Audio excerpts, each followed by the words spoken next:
Hello friends, स्वागत है आपका हमारे YouTube channel learn with Dhruv sir पर। देखिए दोस्तों, आज भारतीय संविधान की कड़ी को आगे बढ़ाते हुए हम तीसरा चैप्टर स्टार्ट करते हैं। भारतीय संविधान की तीसरे अध्याय को हम बताते हैं। अध्याय का मतलब तीसरा टॉपिक हम बताते हैं। दो टॉपिक मैं आपको पहले करा चुका हूँ। पहला मंत्रिपरिषद और मंत्रिमंडल में अंतर, दूसरा भारतीय संविधान की विशेषता। तीसरा टॉपिक हम स्टार्ट करते हैं जो कि भारत के महान्यायवादी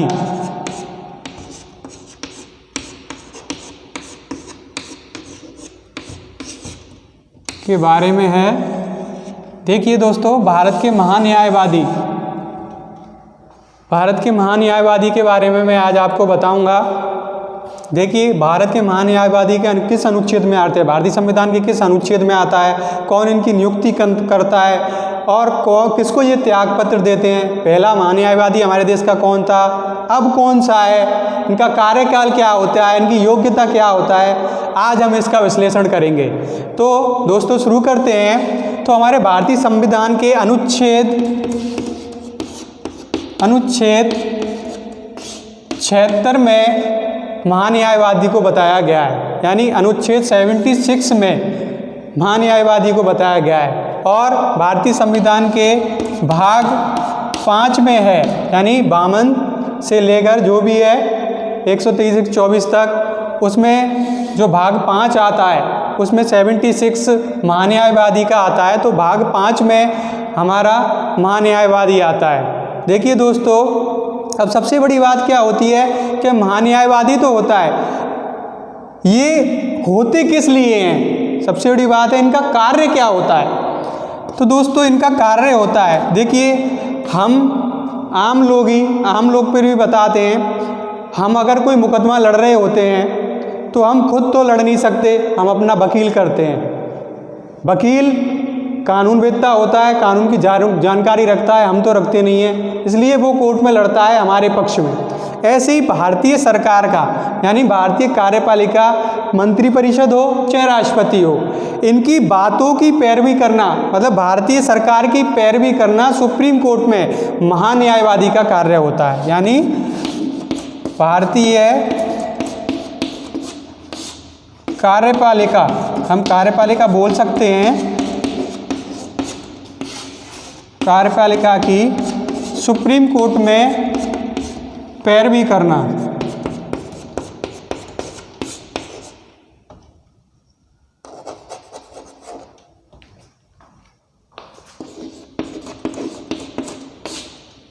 मतलब भारतीय कार्यपालिका की सुप्रीम कोर्ट में पैरवी करना। अगर प्रधानमंत्री या राष्ट्रपति ये कहें कि भाई तुम्हें हमारी तरफ से ये केस लड़ना है, तो महान्यायवादी इसको मना नहीं कर सकता है, क्योंकि वो रखे ही इस वजह से गए हैं क्योंकि भारतीय सरकार की, भारतीय कार्यपालिका की हाई कोर्ट, सुप्रीम कोर्ट में पैरवी कर सके। तो इसका कार्य क्या है दोस्तों, भारतीय कार्यपालिका की सुप्रीम कोर्ट में पैरवी करना, जो भी मुकदमा है वो सुप्रीम कोर्ट में लड़ना, इसका कार्य है। आगे बढ़ते हैं दोस्तों, आगे है कार्य के बाद इसकी हम नियुक्ति देखेंगे।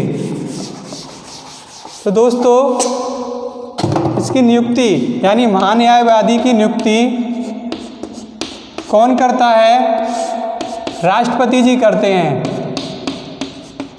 राष्ट्रपति जी करते हैं दोस्तों, पर राष्ट्रपति खुद ही नहीं करते, ये मंत्रिपरिषद की सलाह से, यानी मंत्रिपरिषद की सलाह से राष्ट्रपति नियुक्ति करते हैं। किसकी, महान्यायवादी की।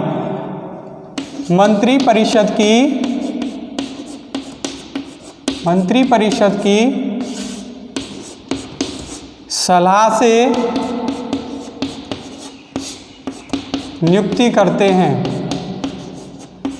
यानी जो भी है प्रधानमंत्री या मंत्रिपरिषद, जो भी मंत्री आते हैं उनकी सलाह से महान्यायवादी की नियुक्ति की जाती है। अगला है दोस्तों हमारा इसका कार्यकाल। अगर हम कार्यकाल की बात करें तो देखिए इनका जो कार्यकाल होता है वो राष्ट्रपति के प्रसाद पर्यंत रहता है, यानी राष्ट्रपति जब तक चाहेगा तब तक इनका कार्यकाल रहेगा। तो इनका कार्यकाल राष्ट्रपति के पश्चात पर्यंत। देखिए दोस्तों, कॉपी पेन निकाल लीजिएगा और ये नोट करते जाइएगा। आप एक तरह से नोट्स ही बना रहे हैं और मैं इस महान्यायवादी को आज पूरा पढ़ा दूंगा। आपको कहीं से किसी भी प्लेटफॉर्म से ज़रूरत नहीं पड़ेगी महान्यायवादी को पढ़ने की। तो इसका कार्यकाल क्या है कि राष्ट्रपति के पश्चात पर्यंत। इसमें कई ऑब्जेक्टिव क्वेश्चन भी बनते हैं दोस्तों। ऑब्जेक्टिव क्वेश्चन ये बनता है कि महान्यायवादी का कार्यकाल कितना होता है। तो महान्यायवादी का कार्यकाल आपको ऑप्शन दे दिया जाएगा 65 वर्ष, 3 साल, 4 साल, 5 साल या राष्ट्रपति के पश्चात पर्यंत।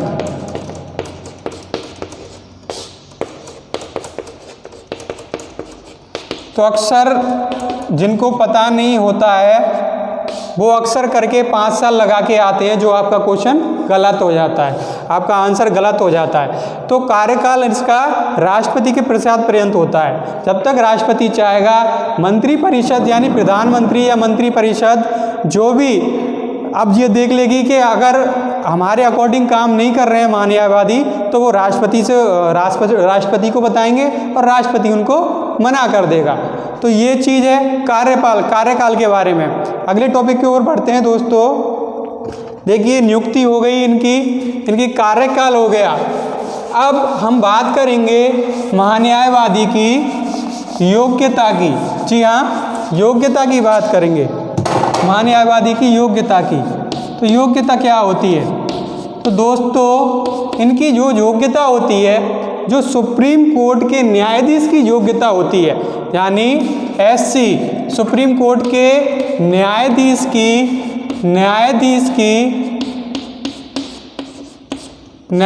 की जो योग्यता होती है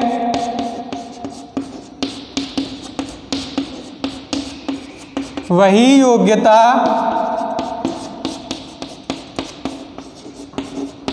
महान्यायवादी की होती है।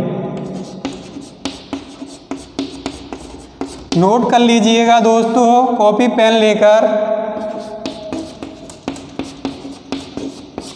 देखिए, सुप्रीम कोर्ट के न्यायाधीश की जो योग्यता होती है वही योग्यता महान्यायवादी की होती है। अब आपके दिमाग में प्रश्न चल रहा होगा कि साहब सुप्रीम कोर्ट के न्यायाधीश की क्या योग्यता होती है? वैसे मैं जब सुप्रीम कोर्ट पढ़ाऊंगा, आपको सर्वोच्च न्यायालय पढ़ाऊंगा, तब मैं इसको पूरा बता दूंगा। लेकिन फिर भी मैं आज आपको जानकारी दे दूं कि सुप्रीम कोर्ट की न्यायाधीश की योग्यता होती है। देखिए कि वो किसी भी हाई कोर्ट में 5 वर्ष तक जज रहा हो, यानी न्यायाधीश रहा हो, 5 वर्ष तक लगातार न्यायाधीश रहा हो। एक तो ये हो गई, यानी हाई कोर्ट में 5 वर्ष तक लगातार न्यायाधीश रहा हो, या फिर 10 वर्ष तक, सुनिएगा दोस्तों ध्यान से, 10 वर्ष तक अधिवक्ता रहा हो, यानी वकील। ये आपका जज, यानी 5 वर्ष तक हाई कोर्ट में, यानी हाई कोर्ट डाल देता हूं मैं, हाई कोर्ट में 5 वर्ष तक न्यायाधीश रहा हो या 10 वर्ष तक अधिवक्ता रहा हो, यानी वकील रहा हो, तो वो सुप्रीम कोर्ट का न्यायाधीश बनने के लायक है। वही योग्यता भारत के महान्यायवादी में देखी जाती है कि भारत के महान्यायवादी को ऐसा होना चाहिए।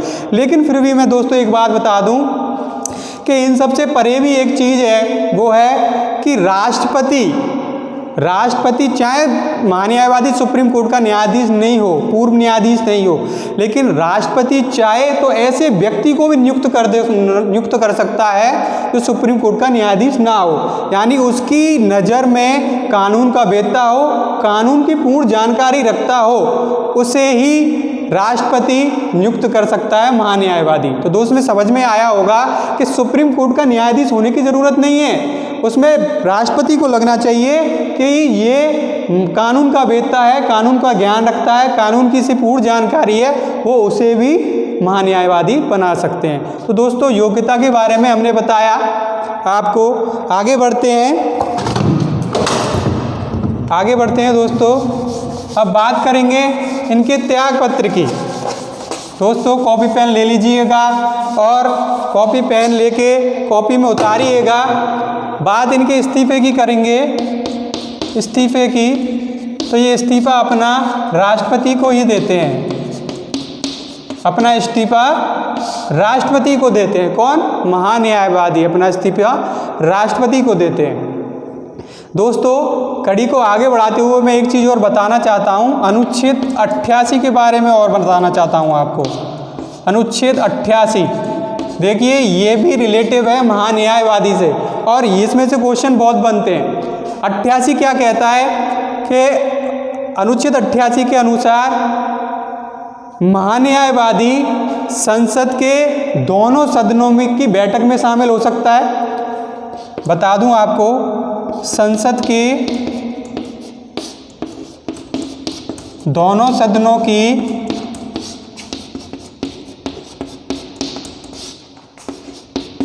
बैठक में शामिल हो सकता है।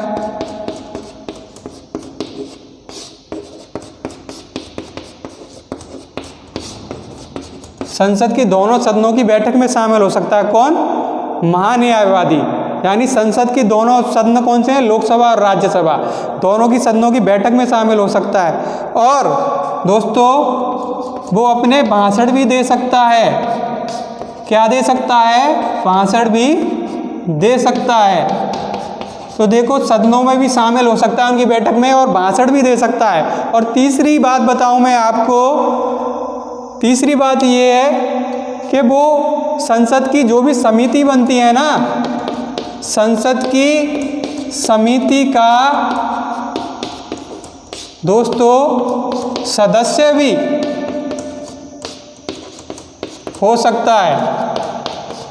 देखिएगा आप, मैंने 3 बात बताई आपको अनुच्छेद 88 के तहत। जो मोस्ट बात है कि संसद की दोनों सदनों की बैठक में शामिल हो सकता है। कौन? महान्यायवादी।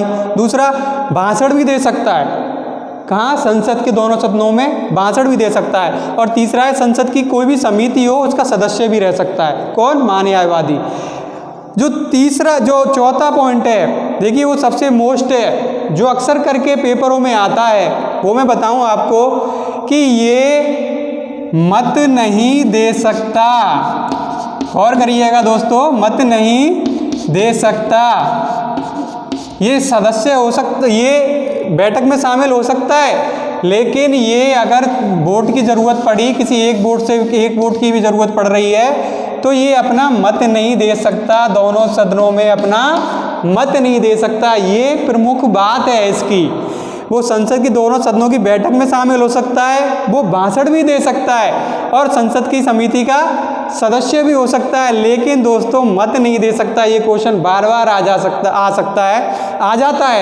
जाता है कि इन 4 ऑप्शन में से ये ऑप्शन होता है उसमें, और इसको लोग बच्चे स्टूडेंट गलत करे आते हैं, तो वो मत नहीं दे सकता। आगे बढ़ाते हैं दोस्तों। अब हमारा मैंने अनुच्छेद 76 बता दिया, 88 भी बता दिया। अब दोस्तों जो बात है वो ये है कि हमारे प्रथम महान्यायवादी कौन थे।